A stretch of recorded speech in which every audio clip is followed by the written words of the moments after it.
Hello दोस्तों, R O R O के इस निःशुल्क प्रोग्राम में आपका स्वागत है। और मैं उम्मीद करता हूं कि आप इस प्रोग्राम से जुड़ के अपनी तैयारी को बहुत ही बेहतर तरीके से कर रहे होंगे। तो इस शाम वाली क्लास में हम लोग भारतीय भूगोल को खत्म कर चुके हैं। अगर आपने उसको नहीं देखा है तो सबसे पहले उन वीडियोस को आप लोग देखिए। और भारतीय भूगोल की समाप्ति के बाद अब हम लोग शाम की जो 6 बजे वाली क्लास है उसमें हम लोग भारतीय संविधान को आर ओ के लिए पढ़ने वाले हैं।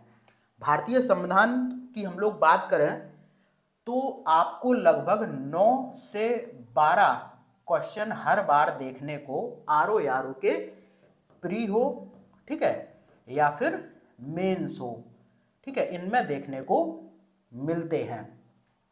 तो ये कोर सब्जेक्ट है, बहुत ही इंपॉर्टेंट है। 9 से 12 क्वेश्चन पूछे जाएंगे यहाँ से। और यहाँ से जो प्रश्नों की प्रकृति है वो कुछ प्रीवियस ईयर क्वेश्चंस के ऊपर ही बेस्ड होती है, ठीक है। तो बहुत ज़्यादा लोड लेने की ज़रूरत नहीं है, जितना मैं यहाँ पे करवा दूँ वो उतना सफिशियंट होगा। अगर आप उसको ही बहुत अच्छी तरीके से कर लेते हैं तो आपका एक भी प्रश्न वहाँ पर नहीं छूटेगा। मान के चलिए 10 क्वेश्चन आए तो 7-8 बहुत अच्छी तरीके से हो जाएंगे। एक दो क्वेश्चन तो हमेशा ऊट पटांग ऐसे मिल ही जाते हैं जो आपको कहीं भी देखने को नहीं मिलते हैं, ठीक है। कुल मिलाकर आप मेरिट को बहुत आसानी से क्रॉस कर जाएंगे अगर आप इस प्रोग्राम से जुड़े रहेंगे और मेरे द्वारा जो नोट्स प्रोवाइड कराए जा रहे हैं उनको पढ़ते रहेंगे, ठीक है। तो भारतीय भूगोल पहले ही खत्म हो चुका है, उत्तर प्रदेश विशेष खत्म हो चुका है। और जो मॉर्निंग 10 बजे क्लास स्टार्ट की गई है उसमें हम लोग आधुनिक इतिहास का अध्ययन कर रहे हैं। एक क्लास वहाँ पर ऑलरेडी हो चुकी है, उसको भी आप लोग देखिए। और अब हम लोग बात कर रहे हैं किसकी? भारतीय संविधान एवं राज्य व्यवस्था की। तो भारतीय संविधान एवं राज्य व्यवस्था का जो पहला टॉपिक है वो है भारतीय संविधान की ऐतिहासिक पृष्ठभूमि, ठीक है। लेकिन संविधान की ऐतिहासिक पृष्ठभूमि से पहले हम लोग ये समझेंगे कि जो ये राज्य व्यवस्था शब्द होता है, ठीक है, थोड़ा सा इसे समझना बहुत जरूरी है कि हम लोग क्या कर रहे हैं, भारत की राज्य व्यवस्था को पढ़ रहे हैं। भारत की राज्य व्यवस्था, तो व्यवस्था तो मतलब हो गया कोई सिस्टम, ठीक है, कैसे उस राज्य का सिस्टम चलेगा। राज्य मतलब आप देश से भी इसको कंपेयर कर सकते हैं। और अब यहां पर एक शब्द आता है कि राज्य क्या होता है, ठीक है। राज्य का मतलब कोई सिर्फ एक भूमि का टुकड़ा नहीं होता है, उसके अवधारणा के लिए कुछ और भी अन्य महत्वपूर्ण की जगह अगर मैं कहूं अनिवार्य तो गलत नहीं होगा कि राज्य की अवधारणा के लिए कुछ ऐसे अनिवार्य तत्व होते हैं जो राज्य की अवधारणा को साकार करते हैं, ठीक है। तो वो जो तत्व हैं वो हैं कौन कौन से? एक है भूभाग, दूसरा है जनसंख्या, तीसरा है सरकार और चौथा है संप्रभुता या प्रभुसत्ता, ठीक है। तो अब आप इसको ऐसे देखिए, राज्य का मतलब आप ऐसे मत देखिए कि कोई एक भूमि का सिर्फ टुकड़ा हो। जैसे आप उत्तर प्रदेश ले लें, मध्य प्रदेश, राजस्थान, इस तरीके से मत सोचिए। अभी ऐसे सोचिए कि एक राज्य के लिए कौन कौन से ऐसे अनिवार्य तत्व होते हैं जिनको मिलाकर ही हम एक राज्य की अवधारणा को साकार कर सकते हैं। देखो, राज्य के लिए सबसे जरूरी क्या है? एक भूभाग का होना, ठीक है, ठीक है। क्या होना चाहिए? एक प्रॉपर भूभाग होना चाहिए, एक भौगोलिक क्षेत्र होना चाहिए और फिर उस पर एक जनसंख्या निवास करती हो, ठीक है। एक भूमि का टुकड़ा हो कोई, यानी कि एक भौगोलिक क्षेत्र हो और उस पर कोई एक जनसंख्या निवास करती हो।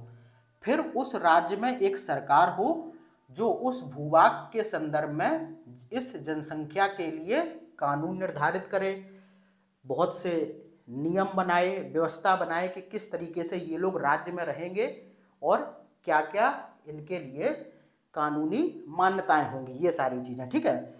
उसके बाद जो सरकार हो वो कैसी हो? वो संप्रभुता वाली हो, यानी कि वो अपना डिसीजन स्वयं लेती हो, उसके ऊपर कोई भी बाहरी हस्तक्षेप ना हो। जैसे मान के चलिए अगर आप अपना डिसीजन खुद ना लेते हो और आपका डिसीजन कोई बाहरी व्यक्ति ले रहा हो तो फिर आप तो गुलाम हो गए कि नहीं। आप खुद सोच के देखिए, अगर आपके बारे में डिसीजन, आपकी छोटी छोटी चीज़ों के डिसीजन में कोई बाहरी हस्तक्षेप करता हो या फिर पूरी तरीके से वो डिसीजन लेता हो तो फिर आप उस व्यक्ति के गुलाम हो गए, आप अपनी मर्जी के मालिक नहीं रहे। यानी कि आप संप्रभुता की जो अवधारणा है वो आपके संदर्भ में खारिज हो गई। ठीक है, तो एक राज्य के लिए 4 ये ऐसे अनिवार्य तत्व हैं जो राज्य की संकल्पना को साकार करते हैं। कौन कौन से? पहला भूभाग हो गया, दूसरा उस भूभाग पर रहने वाली जनसंख्या हो गई, और फिर एक सरकार हो गई जो उस भूभाग के संदर्भ में यहाँ पर रहने वाली जनसंख्या के लिए नियम कानून निर्धारित करेगी, उनके लिए विभिन्न योजनाएं लागू करेगी, बहुत सी व्यवस्थाएं बनाएगी ताकि ये जनसंख्या यहाँ पर बहुत ही खुले माहौल में आराम से रह सके। और जो सबसे अनिवार्य तत्व है एक राज्य का वो है संप्रभुता, यानी कि सरकार पर अपने राज्य के कानून बनाने में कोई भी बाहरी हस्तक्षेप ना हो। तो ये राज्य की अवधारणा को साकार करने वाले 4 अनिवार्य तत्व हैं। इसको मैंने इसलिए बता दिया क्योंकि बहुत बार क्वेश्चन, खैर RO में तो नहीं पूछा गया है, लेकिन अगर स्टैंडर्ड थोड़ा सा हाई करता है आयोग तो इस तरीके का प्रश्न भी देखने को मिल सकता है कि वहाँ पर आपसे राज्यों के तत्व के संदर्भ में चीज़ों को पूछ लिया जाए। बाद बाकी यहाँ पर यही सारी चीज़ें लिखी हैं, आप चाहें तो स्क्रीनशॉट लेके इसको पढ़ लें, और मैंने समझा आपको दिया है क्योंकि मेरे अनुसार आपको पॉलिटी में व्यवहारिक जानकारी होनी चाहिए। रटने से यहाँ पर बहुत ज़्यादा काम नहीं चलेगा। खैर फैक्ट वगैरह तो रटने ही पड़ेंगे, ठीक है, लेकिन कुछ चीज़ें समझनी जरूरी हैं। ठीक है, उसके बाद हम लोग बढ़ते हैं आगे। तो आगे हम लोग भारतीय संविधान एवं राज्य व्यवस्था पढ़ रहे हैं, तो राज्य को हम लोगों ने देख लिया। अब हम लोग देखते हैं कि आखिर संविधान क्या होता है। तो संविधान कोई बहुत इसकी टफ डेफिनेशन नहीं है, एक नियमों का बंडल समझ लीजिए, एक नियमों का लिखित दस्तावेज समझ लीजिए। ठीक है, उसे ही क्या कहा जाता है? उसे कहा जाता है संविधान, यानी कि नियमों का एक लिखित दस्तावेज या फिर कोई नियमों का एक बंडल, लिखित भी ना हो तब भी संविधान हो जाएगा। और इसमें कौन से नियम होते हैं?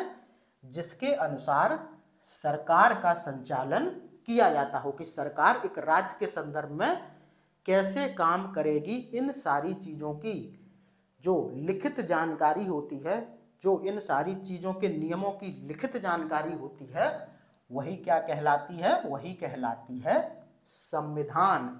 और ये जो संविधान है ये देश की राजनीतिक व्यवस्था का बुनियादी ढांचा निर्धारित करती है कि एक देश की राजनीतिक व्यवस्था का जो स्ट्रक्चर होगा वो कैसा होगा, वो संविधान ही निर्धारित करता है। ठीक है, उसके बाद देखो संविधान जो होता है उसमें देश के आदर्श, उद्देश्य और मूल्यों का दर्पण होता है। जैसे आप भारतीय संविधान में देखेंगे तो वहाँ पर मौलिक अधिकार हैं, मूल कर्तव्य हैं और बहुत सी ऐसी चीज़ें हैं जिनसे कि हमें संविधान के द्वारा देश के आदर्श पता चलते हैं कि कौन कौन है, देश का उद्देश्य क्या है और देश के मूल्य कैसे हैं। इन सारी चीज़ों का जो प्रतिबिंब करता है वो कौन करता है? वो करता है एक देश का संविधान। बाद बाकी आप सभी को पता होना चाहिए कि एक देश का संविधान देश में सर्वोच्च होता है, उससे ऊपर कोई भी शक्ति नहीं होती है। ना तो उससे ऊपर सरकार होगी, ना उससे बढ़कर कोई कानून होगा, ना ही उस देश का न्यायालय संविधान के अगेंस्ट में जा सकता है। तो यानी कि संवैधानिक विधि, यानी कि जो विधि संविधान द्वारा बनाई गई है वो देश की सर्वोच्च विधि होती है और अन्य सभी विधियां इसी पर आधारित होती हैं। यानी कि ना तो सरकार संविधान से ऊपर है, ना कोई व्यक्ति संविधान से ऊपर है, ना उस देश की न्याय व्यवस्था संविधान से ऊपर हो सकती है, ना कोई कोर्ट संविधान से ऊपर हो सकता है। जो संवैधानिक विधि है, जो संविधान है, वही एक देश में सर्वोच्च होता है और जो सारी अन्य विधियां, अन्य नियम कानून होते हैं वो इस संविधान पर ही आधारित होते हैं। ठीक है, ये चीज आपने समझ ली बहुत अच्छी तरीके से। खैर यहाँ से आपको कोई क्वेश्चन देखने को नहीं मिलेगा, ये सारी चीजें कॉन्सेप्चुअल हैं, समझना थोड़ा सा जरूरी है। और हाँ, ये जरूर हो सकता है कि एक देश में किसकी सर्वोच्चता होती है, तो अगर इस तरीके से कुछ क्वेश्चन देखने को मिल जाए तो आपको मैंने पहले ही बता दिया है कि संविधान एक देश में सर्वोच्च स्तर पर होता है। अब हम लोग देखेंगे भारत में संवैधानिक विकास के विभिन्न चरण। तो भारत में संविधान के विकास का क्रम अगर हम लोग देखें तो सबसे पहले जो ब्रिटिश गवर्नमेंट के द्वारा भारत में विभिन्न एक्ट यानी कि अधिनियम पारित किए गए थे, वहीं से भारत के संवैधानिक विकास का क्रम प्रारंभ होता है। तो इस दौरान आप देखेंगे कि ब्रिटिश शासन के दौरान कुछ एक्ट पारित किए गए थे जब भारत में कंपनी सीधी तरीके से राज्य कर रही थी। आपको भी पता होगा कि सबसे पहले ब्रिटिशर्स जो आए उन्होंने ईस्ट इंडिया कंपनी के माध्यम से भारत से व्यापार किया और वही ईस्ट इंडिया कंपनी यहाँ के शासकों को हराकर भारत में अपना राज्य स्थापित करके और शासन करने लगी। ठीक है, तो एक तो वो एक्ट हैं जो उस कंपनी यानी कि ईस्ट इंडिया कंपनी के शासन के तहत यहाँ पर पारित किए गए, और ये कब से कब तक थे, 1773 से 1858 तक। फिर आपको पता होगा भारत में 1857 में क्रांति हुई और उसके बाद भारत का जो शासन है वो सीधा ब्रिटिश क्राउन के अंतर्गत होने लगा। ठीक है, ब्रिटिश क्राउन यानी कि जो वहाँ के महारानी थी वो पूरी तरीके से अपने हाथ में रख के भारत का शासन संभालने लगी। तो सबसे पहले हम लोग उन अधिनियम की बात करने वाले हैं जो कि कंपनी के शासन के तहत यहाँ पर पारित किए गए थे। बाद बाकी भारत के संवैधानिक विकास के क्रम में हम लोग इन एक्ट्स को क्यों पढ़ रहे हैं ये और मैं आपको बता दूं, इन एक्ट्स का अध्ययन हम लोग इसलिए कर रहे हैं क्योंकि इन अधिनियम में बहुत से ऐसे प्रावधान हैं जो आज भी भारत के संविधान में मौजूद हैं।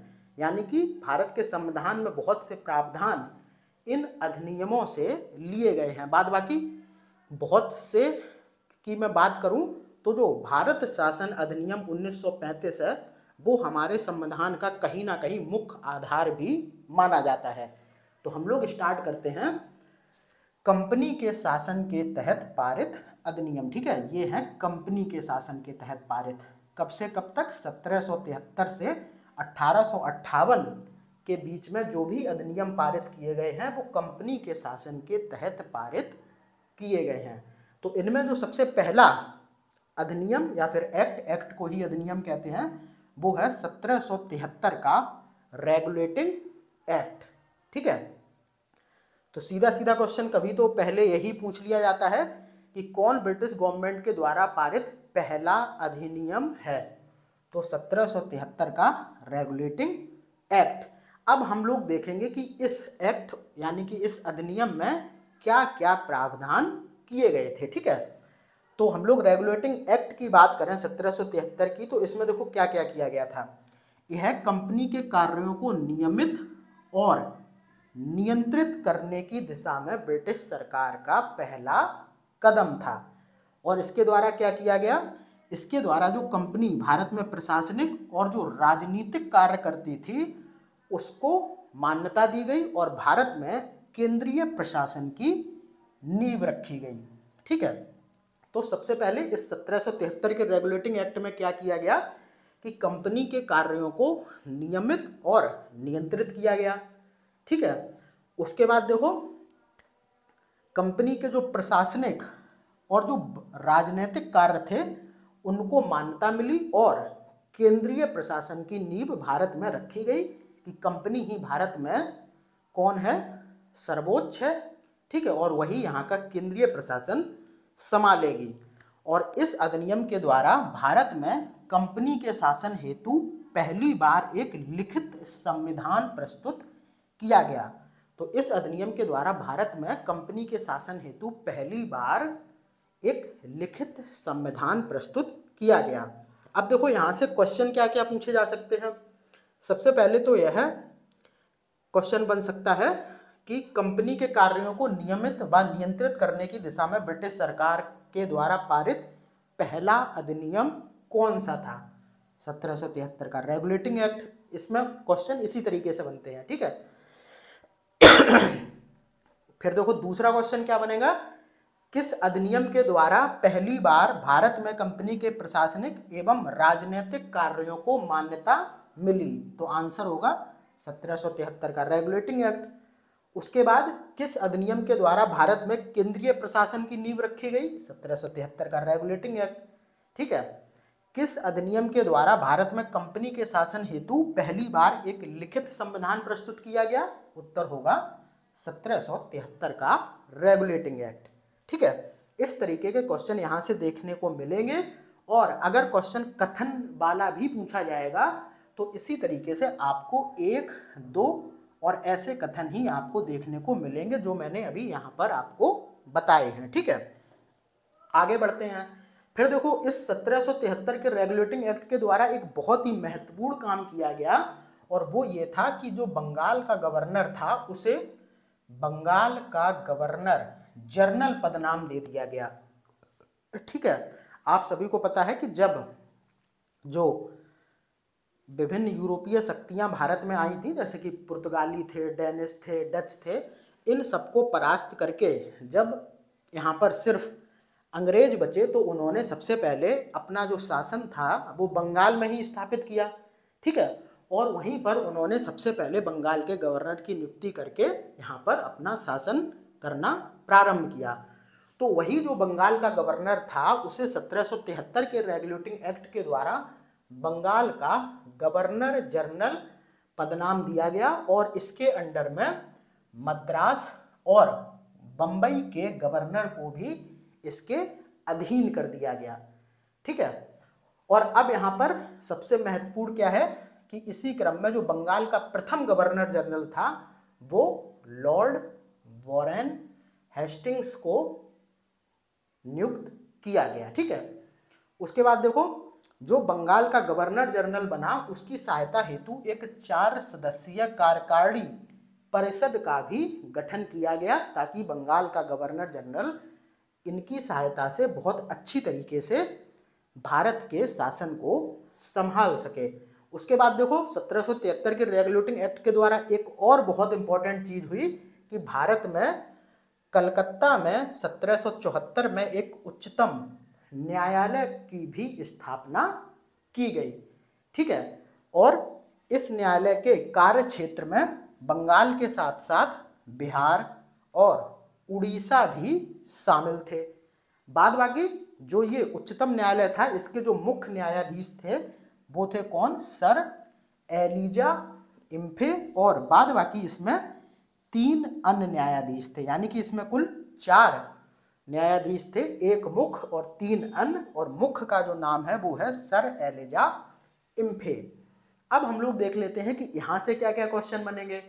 तो सबसे पहले आपको ध्यान रखना होगा, क्वेश्चन कुछ इस तरीके से बनेगा कि किस एक्ट के द्वारा या फिर किस अधिनियम के द्वारा बंगाल के गवर्नर को बंगाल का गवर्नर जनरल पदनाम दिया गया।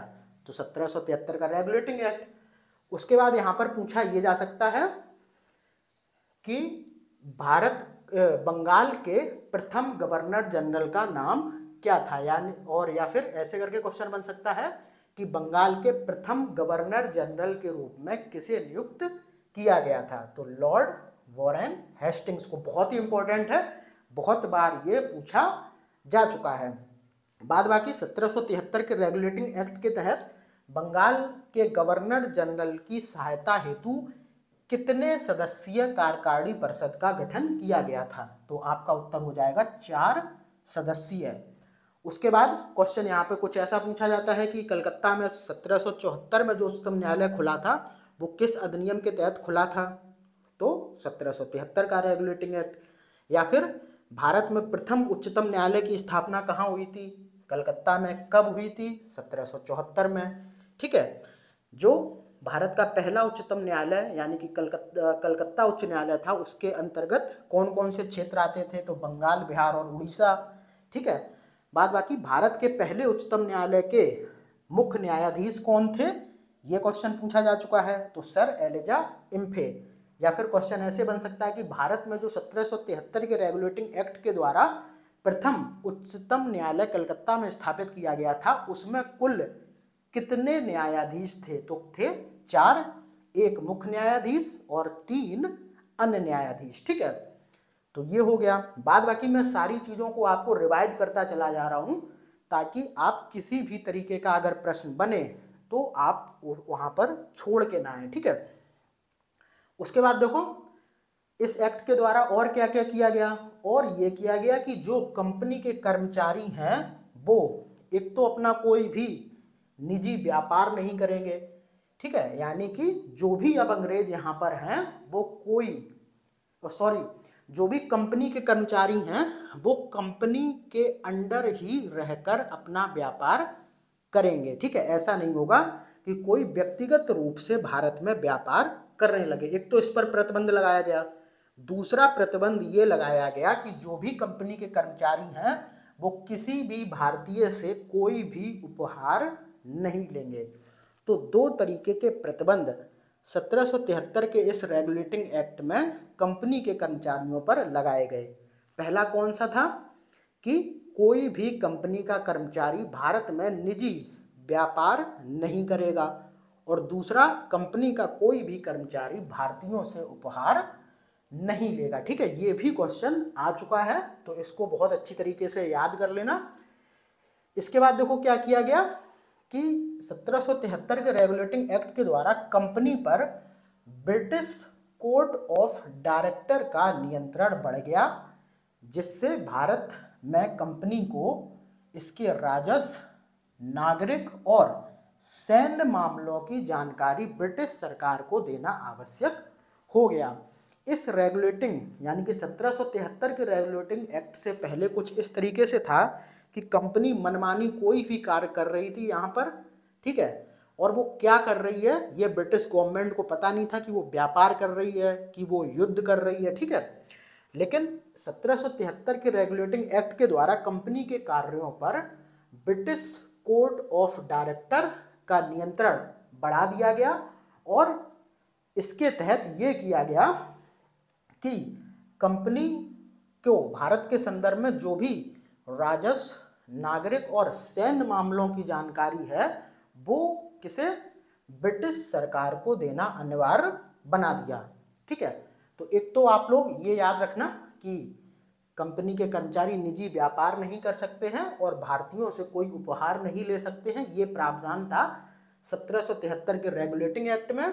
और कंपनी पर इस अधिनियम के द्वारा ब्रिटिश कोर्ट ऑफ डायरेक्टर्स का क्या कर दिया गया, नियंत्रण बढ़ा दिया गया, जिससे कंपनी को ये अनिवार्य कर दिया गया कि आप भारत में जो भी राजस्व के मामले में काम करते हैं, नागरिक के मामले में काम करते हैं, या फिर कोई भी सैन्य मामलों के संदर्भ में कार्य करते हैं, तो इसकी जानकारी आपको अनिवार्य रूप से ब्रिटिश सरकार को देनी होगी। ठीक है, तो ये आपका खत्म हो गया क्या, 1773 का रेगुलेटिंग एक्ट।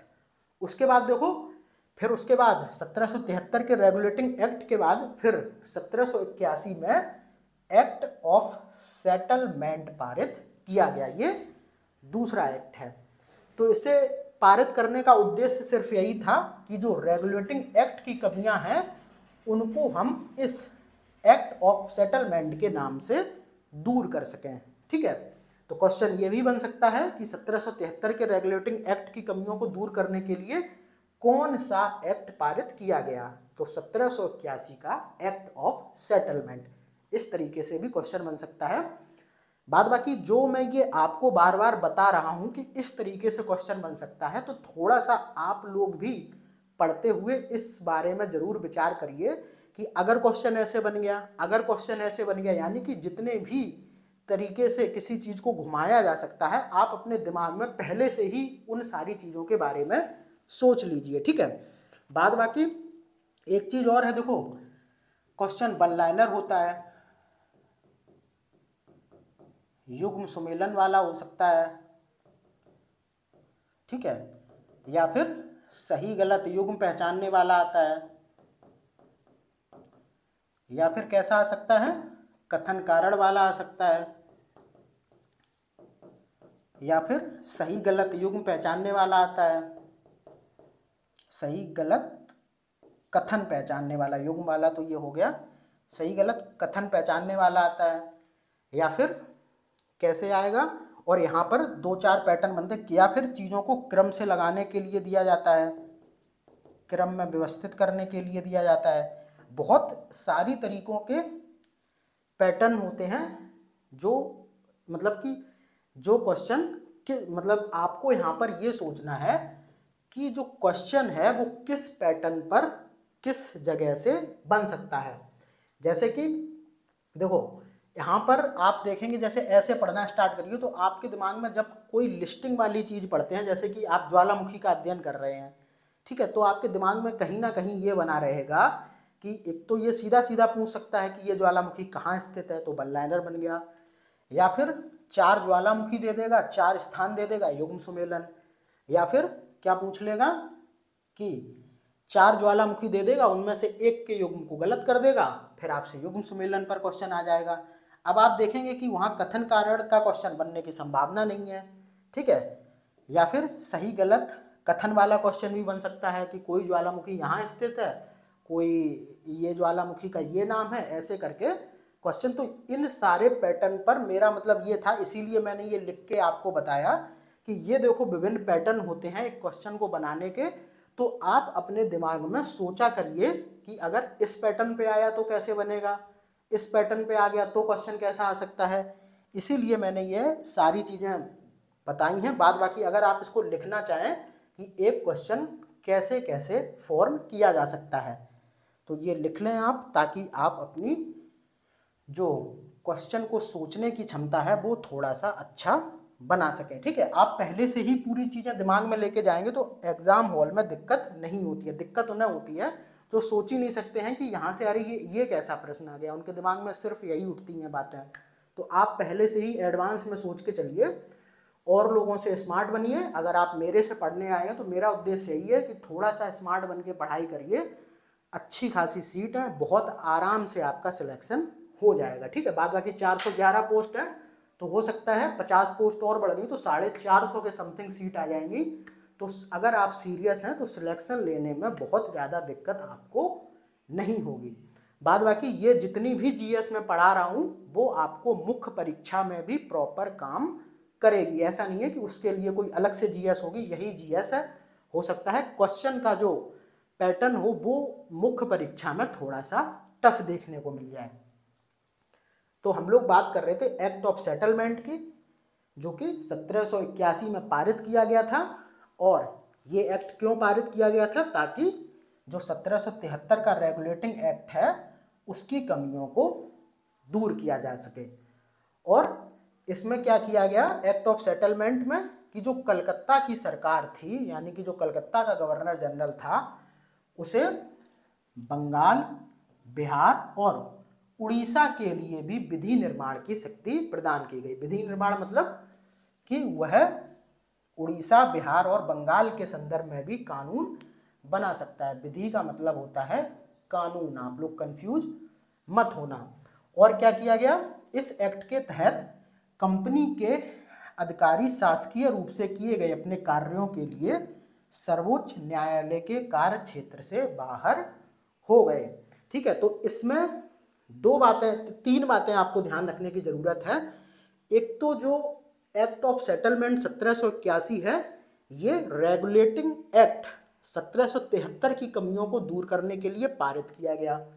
दूसरा, इसके द्वारा जो कलकत्ता की सरकार थी, यानी कि जो कलकत्ता में कंपनी की सरकार उस समय थी, तो उसे बंगाल, बिहार और उड़ीसा के संदर्भ में भी कानून बनाने का अधिकार या फिर शक्ति प्रदान कर दी गई, ठीक है।